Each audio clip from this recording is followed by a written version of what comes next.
जैसी राम जी की मर्जी। राम जी इस साल रामलीला वालों की परीक्षा ज़्यादा ले रहे थे तो ले ली उन्होंने, और जो अडिग रहे तो रामलीला हो रही है। राम जी के पास आ जाते हैं सर, राम जी आपके साथ ही बैठे हैं, हाँ जी। आशीर्वाद दे रहे हैं sir. Sir how do you feel आपकी जो इधर चल रहा है सर? मुझे लगता है कि ये अशोक जी की कड़ी मेहनत का नतीजा है। नहीं तो मुझे नामुमकिन सा लग रहा था कि 5 दिन पहले उन्हें परमिशन मिली और आज आपके सामने इतना बड़ा स्टेज उन्होंने इकट्ठा कर दिया है। ये अपने आप में एक काबिल तारीफ़ बात है जो हम आपके सामने आज इस रामलीला के मंच के पास बैठे हैं और प्रेस कॉन्फ्रेंस कर रहे हैं। मुझे लगता है कि ये आशीर्वाद है राम जी का कि एक बार फिर से हम इस साल ज़ोरों शोरों से आपके सामने रामलीला लेकर आ रहे हैं। रामलीला की तैयारी तो हम लोग पूरे साल भर से ही कर रहे थे, और इस साल जितनी रामलीलाएँ आज तक हुई है उन सब से बहुत बेहतर रामलीला होने वाली है। और हमने जितनी चीज़ें यहाँ रामलीला के अंदर आपको यहाँ देखने को मिलेगी वो अब तक की इतिहास की सबसे अद्भुत, खूबसूरत और बहुत अच्छी रामलीला देखने को मिलेगी। इस साल रामलीला के अंदर 50 नए गाने जो कि पिछले 1 साल में बनाए गए हैं वो सम्मिलित होंगे। इस रामलीला के अंदर नया स्क्रीन प्ले लिखा गया है। इस रामलीला के अंदर जो सेट्स हैं वो 50 से अधिक सेट्स का इस्तेमाल किया जाएगा। रामलीला जितनी अभी तक करी है लवकुश ने भी, उन सबसे 2 स्टेप आगे की रामलीला इस साल होने वाली है। दर्शकों को रामलीला से कोई मायूसी नहीं होने वाली। दर्शकों से सबसे हम लोगों का हाथ जोड़ के अनुरोध है कि सारे चैनल्स वगैरह पे हम लोग रामलीला को उपलब्ध कराने की कोशिश कर रहे हैं। सोशल मीडिया में, यूट्यूब वगैरह पे सब जगह है, चैनलों पे है। लोग अपने घर से रामलीला का आनंद लें, उनको बहुत अच्छी रामलीला देखने को मिलेगी। क्योंकि कोरोना के चक्कर में सरकार ने बहुत लिमिटेड ऑडियंस को यहाँ पर अलाउ करने वाली है और बहुत कम दर्शक मैदान में आ पाएंगे, तो हम सब लोगों को एकोमोडेट करने की पोजीशन में नहीं है। इसलिए हमने उसको विस्तार के तौर पे जितने धार्मिक चैनल हैं, जितने टाटा स्काई से लेके और जितने ये 12 के 12 हैथवे वगैरह हैं, उन सब पे रामलीला उपलब्ध रहेगी। उसके अलावा कुछ और चैनल्स के ऊपर भी लाइव जाएगी, और जो न्यूज़ चैनल भी यहाँ से कवर करना चाहे उसके लिए ओबी वैन हम अपनी लगा रहे हैं। वो भी अपने चैनलों के ऊपर अलग अलग टाइम पे इसको लाइव दर्शकों को दिखा सकते हैं।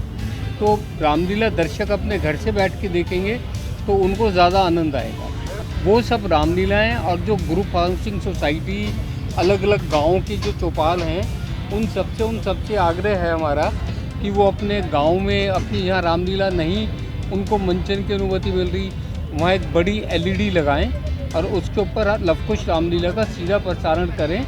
उसके लिए कोई शुल्क, कोई किसी तरह के पैसे किसी से लवकुश रामलीला चार्ज नहीं करेगी, फ्री फॉर ऑल है। कोई भी उसको अपने यहाँ किसी भी माध्यम से दिखा सकता है। रामलीला के अंदर सब लोगों को जो मास्क लगाएंगे उन्हीं को अलाउ है। उसके अलावा डबल वैक्सीन वाले लोगों को ही अलाउ किया है। हमारे आर्टिस्टों ने भी सबने डबल वैक्सीन लगाई हुई है, और डबल वैक्सीन जब लग जाती है तो कोविड से कम जो मृत्यु वाला किस्सा है वो नहीं होता। खाली अगर 99% में तो बुखार जुकाम भी नहीं होता। अगर किसी को बुखार जुकाम भी होगा तो वो आम वायरल की तरह ही है। और लेकिन हमने कोशिश ये करी है कि यहाँ आने वाले लोग जो हैं वो डबल वैक्सीनेटेड हों और उन्हीं लोगों को प्रवेश दिया जाए। ऐसा है कि अभी जितनी लिमिटेशन होगी उसके हिसाब से पर डे का सिस्टम कोई बैठाएंगे, क्योंकि उसके हिसाब से हम लोगों को बुला सकते हैं। क्योंकि अगर यहाँ पर वो जितने लोगों की परमिशन होगी, ज़्यादा आने पे भीड़ भाड़ होगी, लोग खड़े होंगे। जब खड़े होंगे तो फिर वो रामलीला के अंदर व्यवधान आएगा। अभी तक ये कहा जा रहा था कि जिनके पास इनविटेशन जाएगा सिर्फ वही लोग आकर यहाँ बैठ सकते हैं। बिल्कुल वही हो। तो मेरा सवाल राम जी से है कि आप एक इतना बड़ा किरदार निभा रहे हैं मर्यादा पुरुषोत्तम का, तो ऐसी कौन सी सीख है जो आपने इस किरदार से सीखी और आप लोगों को ही देना चाहते हैं? देखिए कि ये तो आप इतनी सारी सीखें हैं जो राम जी से आई हैं।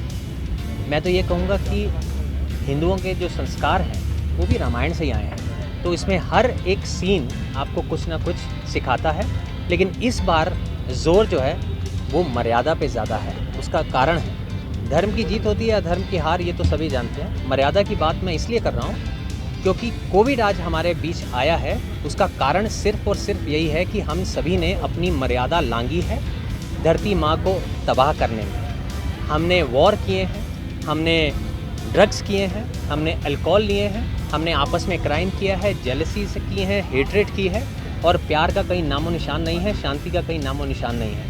वो मर्यादा लांघने की वजह से ही वापस धरती माँ ने अपना रिएक्शन दिया है। अगर आप अपनी मर्यादा में रहेंगे, सबके साथ प्रेम रखेंगे, शांति रखेंगे, धर्म की राह पर चलेंगे, तो ये बात तय है ऐसे आने वाले समय में ये कोविड नहीं आएगा। तो ये जोर इस बार मर्यादा पे थोड़ा स्ट्रांग रहेगा। मर्यादा पुरुषोत्तम राम जी। तो पूछना चाहेंगे कि जो अर्जुन राम मेघवाल जी हैं जी, और वो आप लोग उनको इस बार बोला है कि वो भजन गाएंगे, तो उनका डेली होगा या कोई स्पेसिफिक डेज पे होगा? नहीं स्पेसिफिक डेज के अंदर होगा, अभी उनसे बातचीत हो जाएगी, लेकिन उन्होंने अपनी इच्छा खुद जाहिर की है। हाँ जी। मैं इस बार लवकुश रामला कमेटी के अंदर आऊँगा और भजन गाऊँगा, ये उनकी अपनी इच्छा है। देखिए, जैसा अभी भाई अशोक जी ने कहा कि पहले भी अनेक भारत सरकार के मंत्री यहाँ पर अपना रोल कर चुके हैं। डॉक्टर हर्षवर्धन जी ने भी किया, कुलिस्ते जी ने भी किया, विजय सापला जी ने भी किया। तो इस बार भी केंद्रीय मंत्रियों से कई लोगों से बातचीत हुई है, कुछ सांसद भी हैं, डिफरेंट पार्टीज़ के लोग भी हैं। वो सब लोग भी इस बार अपना किरदार निभाएंगे, लेकिन किसका क्या किरदार होगा ये अभी 2-3 दिन के अंदर डिसाइड हो जाएगा। और हर रोज़ कोई ना कोई पॉलिटिकल आदमी भी लवकुश रामला कमेटी के लीला मंच पर अपना किरदार निभाएगा। देखिए, अगर डायलॉग की बात करेंगे तो अब राम का किरदार है, हर डायलॉग बहुत ही जिसे कहते हैं इम्पोर्टेंट है। सीता जी जो है वो जब राम जी वनवास के लिए जा रहे हैं तो माता सीता भी उन्होंने कहा कि मैं भी आपके साथ चलूँगी प्रभु को, तो उन्होंने कहा कि नहीं, आपको अपने घर पर रहना होगा, आपको माता की सेवा करनी होगी। तो वो उसको लेकर एक छोटा सा डायलॉग है, मैं 2 लाइनें आपको बोल देता हूँ। जब राम जी किस स्वरूप में, किस कामनेस के साथ, शांति के साथ बोलेंगे तो ऐसा हम कर सकते हैं। सीते, तुम मेरे साथ नहीं जा सकती, तुम्हें यहीं रहना होगा, माता पिता की सेवा करनी होगी। जंगल में कंकड़ होंगे, तुम कोमल हो, तुम्हारे पाँव कोमल हैं। सीता, तुम्हारा यहीं रहना सही होगा।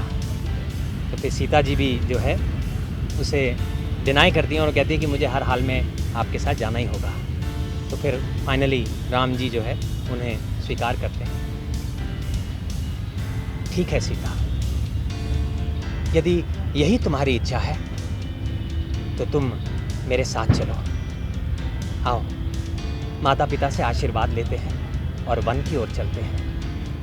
ऐसा एक तरीका रहता है राम जी का बोलने का। हर हर महादेव। महादेव पार्वती को बताते हैं, एक्चुअली पार्वती उनसे पूछती है कि ये देव, आप दिन रात श्री राम का स्मरण क्यों करते हैं, जबकि वो आपका स्मरण। तो शिव बोलते हैं कि हे देवी, हे उमा, मैं श्री राम का जाप करता हूँ, वो श्री हरि हैं और वो मेरे नाम का जाप करते हैं, और तुम जान के भी अनजान बनती हो देवी। तुम मेरे मुख से उन बातों को जन जन तक पहुंचाना चाहती हो जिसे जन कल्याण हो। तो आओ देवी, मैं आज तुम्हें श्री राम कथा का ये सार सुनाता हूँ। जय श्री राम। कुछ बातें सुन लीजिए। कभी कभी अधिक मीठा होना भी दुख का कारण बन जाता है।